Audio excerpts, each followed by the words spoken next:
there were multiple times throughout the movie that I just kind of I took off my glasses, I pinched my nose together, and I just thought I want to fucking die. Howdy, folks. My name is Sergio Javier Valverde. I'm a Mexican filmmaker, and welcome to the weekly Pink Eye talk show thing where I kind of chill out and talk about movies that I really enjoyed and I found compelling. And I'll probably be talking about one blockbuster, mainstream type of movie, and then one, two, maybe three if I feel nice enough. Lesser known movies, that I am going to spend a good chunk of amount of time to convince you to watch. But before we go any further, there will be spoilers for these films. Although I'll try to keep the spoilers mild so people can go in there and enjoy them. Because that's what I like. I like going in there and watching movies completely blind. Probably end up watching a trailer once or twice, depending on the movies that I go watch, because they're just unavoidable. It's the previews. It's like, all right, I get it.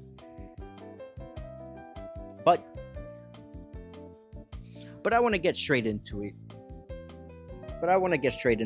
And I want to talk about Smile 2. Now, this is a difficult movie for me to talk about because I just. Ah! There is nothing worse than experiencing secondhand embarrassment.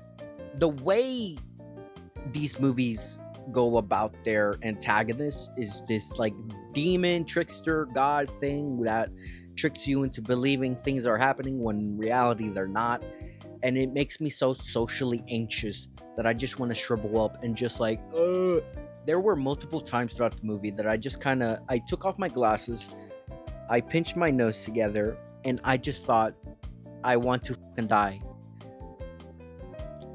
It does such an effective job in creating that tense, that awkwardness, that stress of just like, oh no, girl, you're going insane, please.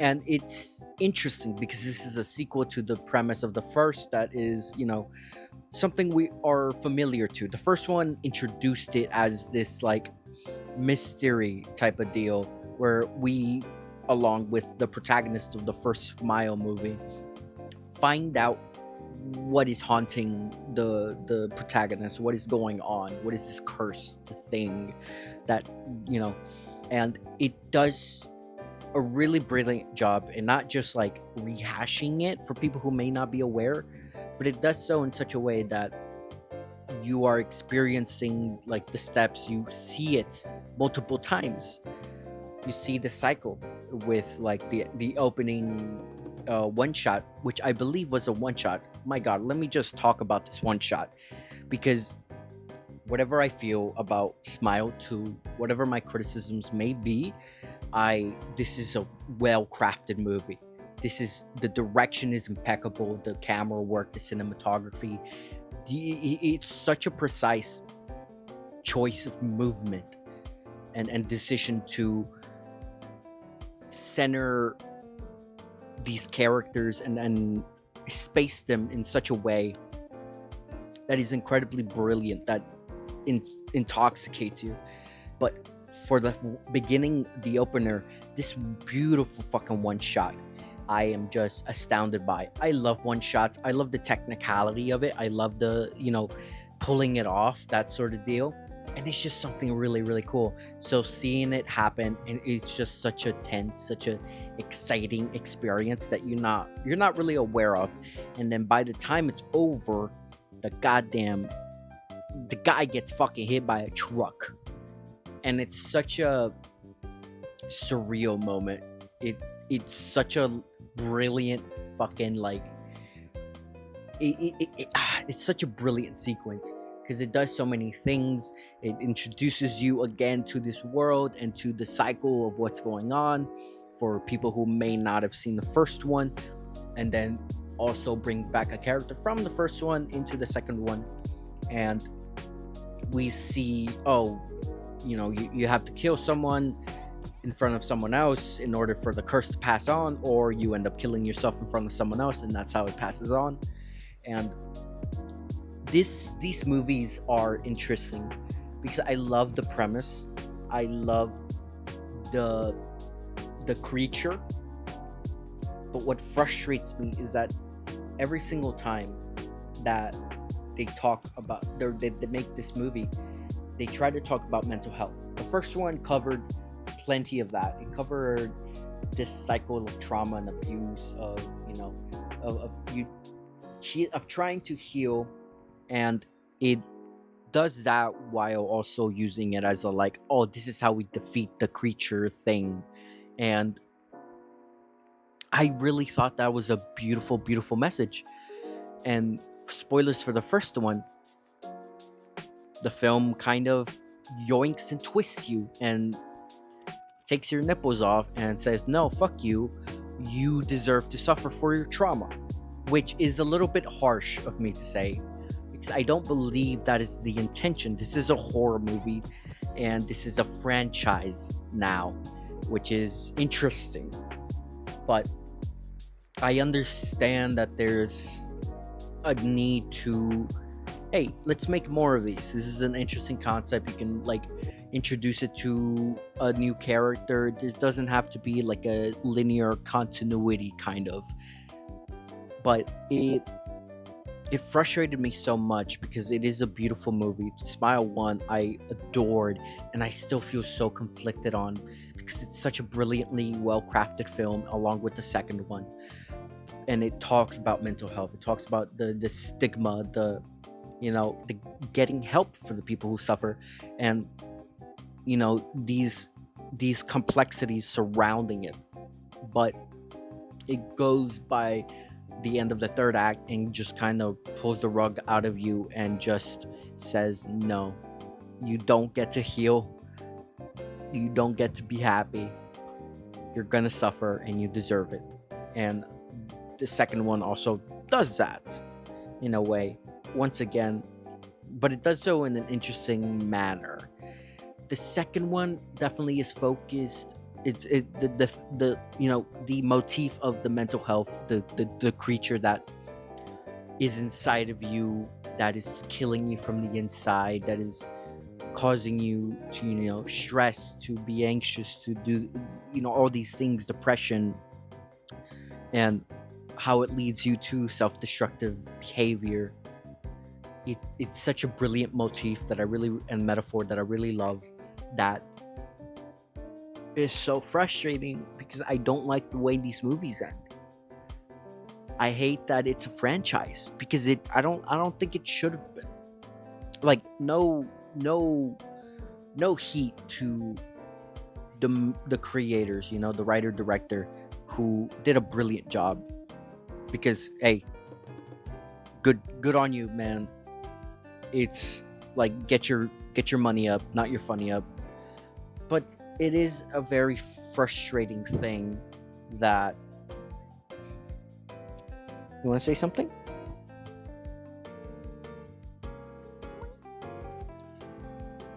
But it does frustrate me a bit.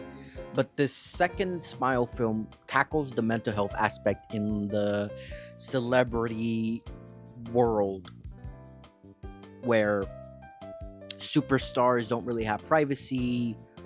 Celebrities no longer have privacy. It's all just like, oh, you exist for the sole purpose of entertaining a person. And if you don't do that, if you don't perform, if you don't, do XYZ, you do yada yada yada. And the conversation has shifted a little bit lately online, especially with Chapel Roan, who made a couple videos discussing, problematic behaviors from fanatics. So this movie kind of tackles that in a way, and it also tackles the child star sense of it. Whenever you're the child that brings in the money, you're the star, you're yada yada, and there are thousands of not thousands, but like hundreds of people who are employed because of you, because of your music, your film, whatever. And that overbearing responsibility of like, hey, we don't care what you feel. You are responsible for us keeping our job. And that aspect is definitely played out throughout this film. That is incredibly interesting, and definitely talks a little bit about celebrity culture through this film.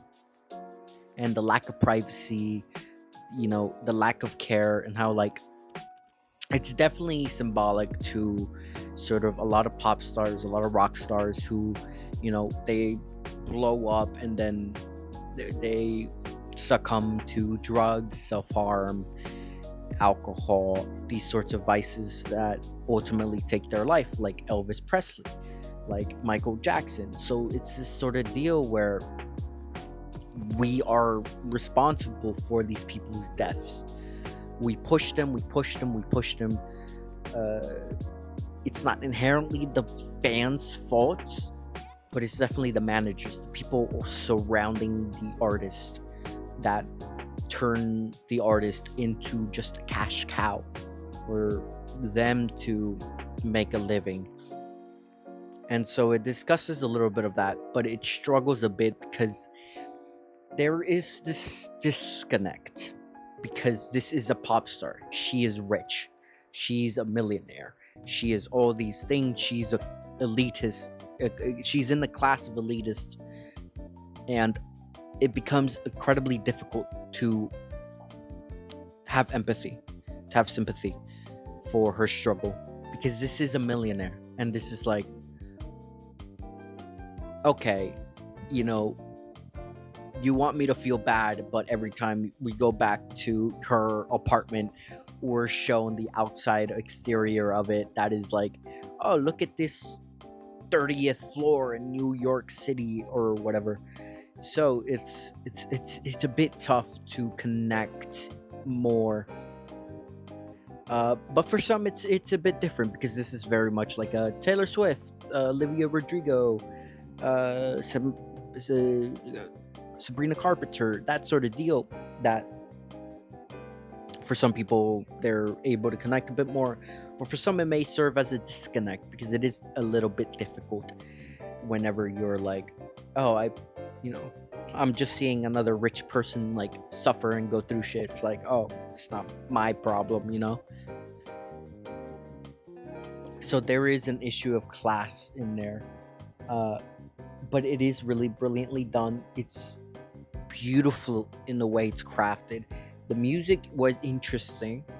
I couldn't pay too much attention to it because just what was really going on is, and what captures you is what's on the screen. The moment to moment of like, oh, is this real? Is this not?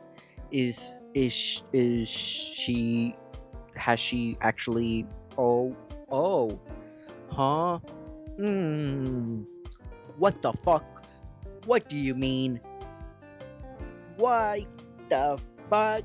And moments where I was just in the theater and I was just like, oh, what the fuck?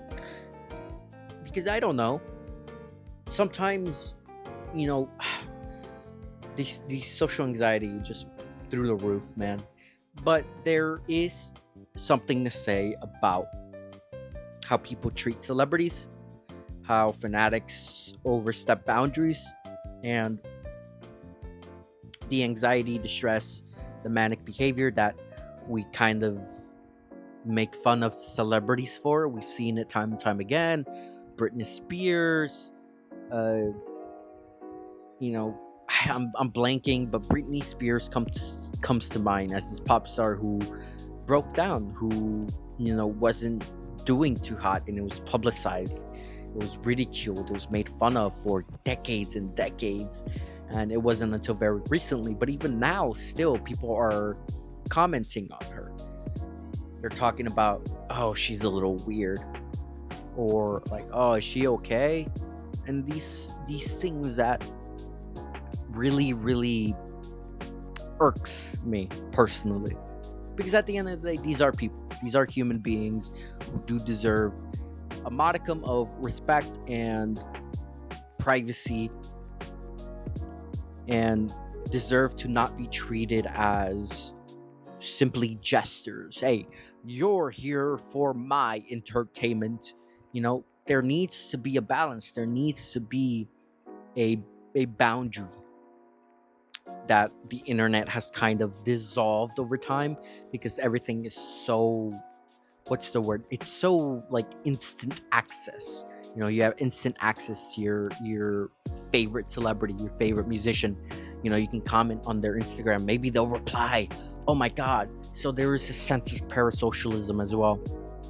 But Smile 2, Smile in general, the franchise, which I'll be interested to see where it goes. I hope it does get another one. I want everyone behind these films to get the paycheck, get the bag. You know, you deserve it. These are really well crafted. These are brilliant fucking films that are very much thought out meticulously. It's very detailed. It's very brilliant in its execution. And its direction. So props, props, props. I commend and I applaud and I am thank you for these films. Uh, I still have some time to think about them because I don't know. The conclusion is very cynical. The thesis of these films is very cynical. I feel it's especially for the first one where she thought that, oh, the solution is, hey, I have to overcome my trauma, I have to overcome these issues, I have to be at peace. And I thought that was brilliant. I was like, oh my god, chef's kiss, brilliant. And then it yoinks and twists your nipple and says, fuck you, no, you deserve to die. And I get it, it's a horror, it's a franchise.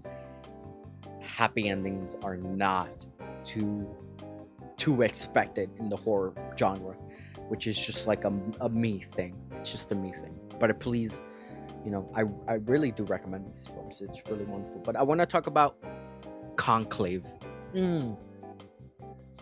Conclave.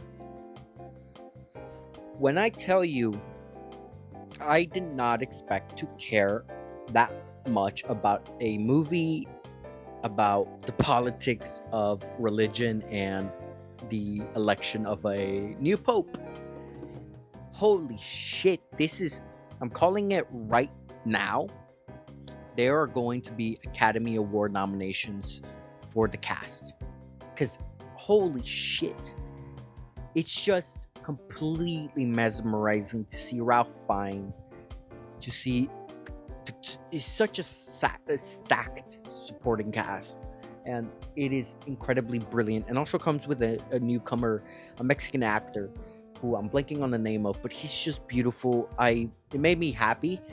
Like, I became a lot more engaged because, oh shit, that's a Mexican. So I was like, oh, that's my homie right there. I love him already. I'm rooting for him. But Conclave is essentially about electing a new pope after the previous one dies, and this is very much fictional. I don't believe this is based on anything real, because I don't think, you know, most of these people are not real as far as I'm aware. I don't know. I'm talking about this movie as if it's not real, or like the pope doesn't exist in our universe, you know.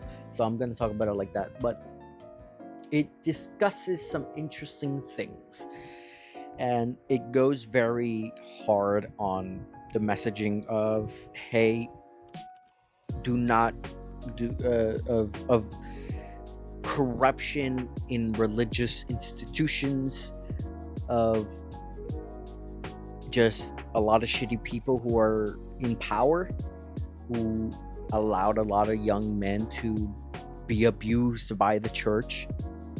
And it definitely caused that hypocrisy to the front of the screen. It doesn't shy away from it. It's very dirty, it's very rough, and it's a very honest representation of I don't want to misrepresent this as like because I'm not too aware. I'm not religious at all, and it's I believe the Pope stuff is like Catholicism, not Christianity in the sense, but it's talks about religion, about how people use it as a sense of superiority, power, influence, these sorts of deals. And electing a pope becomes just like electing another president. And it comes out at a very interesting time during election season, and talks about politics, about who deserves power, about allowing our leaders to be fallible, to have sin, but ask for forgiveness and try to do the right thing, which a lot of politicians just don't.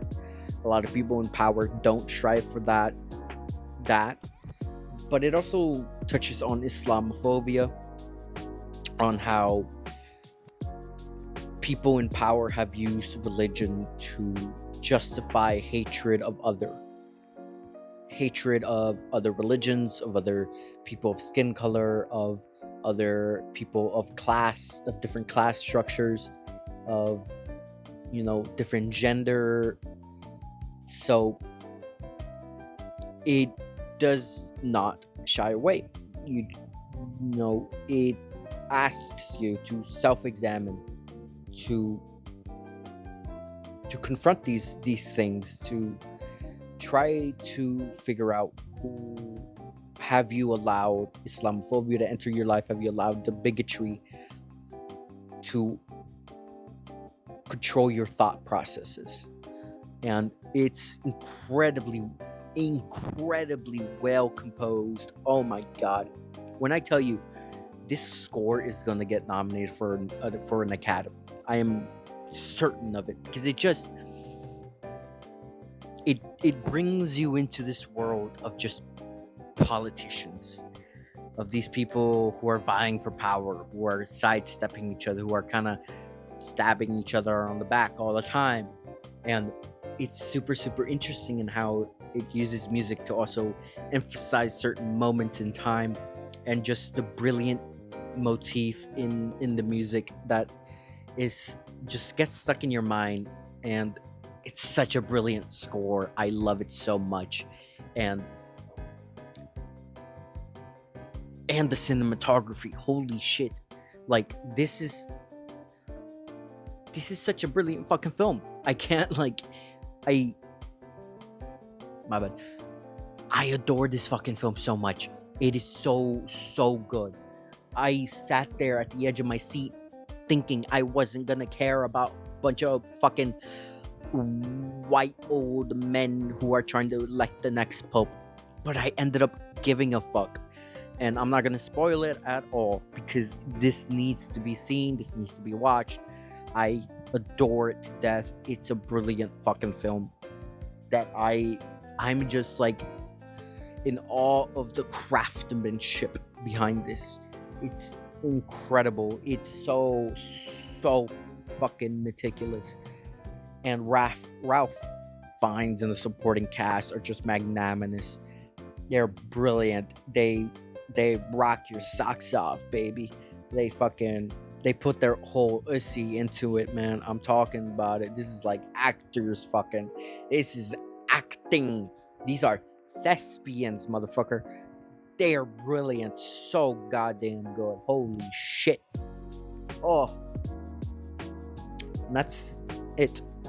Anyways, that's the end of my spiel on Conclave.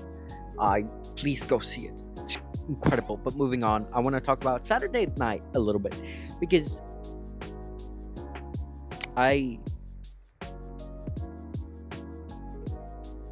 you know what? I'm gonna keep my Saturday Night is an interesting thing. It's such a strange cultural phenomena that appeals to an interesting subsect that I don't personally watch. I'm not very big into sketch comedy like that. There are some things that I'm just like, oh, that's really good. Like the Ryan Gosling sketch about Avatar and Papyrus. Was beautiful craftsmanship.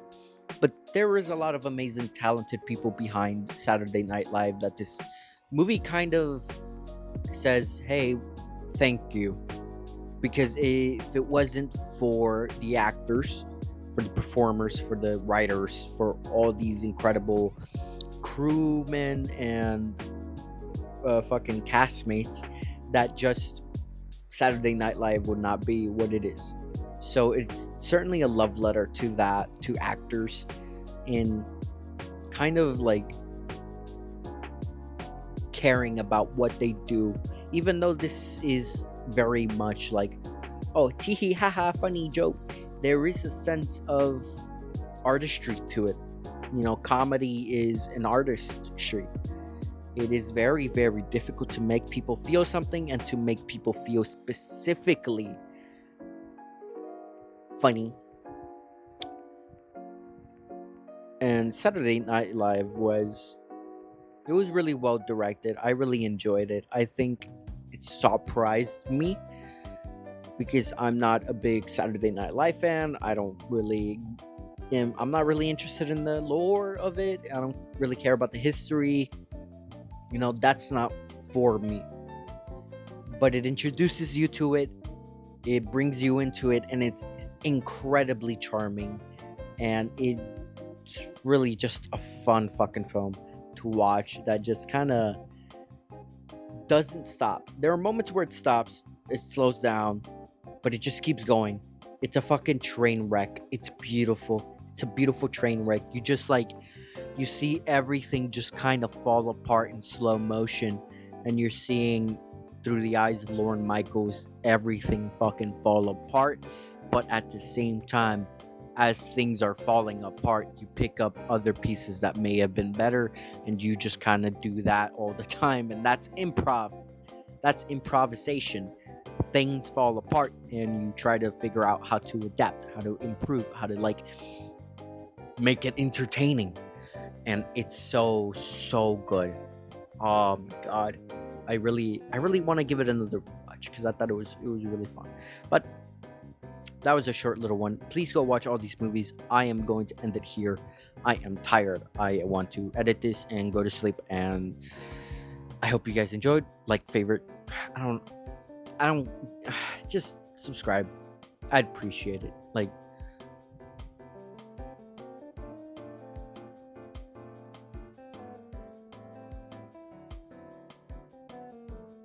You know what? You subscribe, and I will give you this Goku and Gohan. I'm not actually going to, but look at them. At some point, I'm gonna outro, but look at them. Look at them. I don't know. I love Dragon Ball, but anyways, see ya.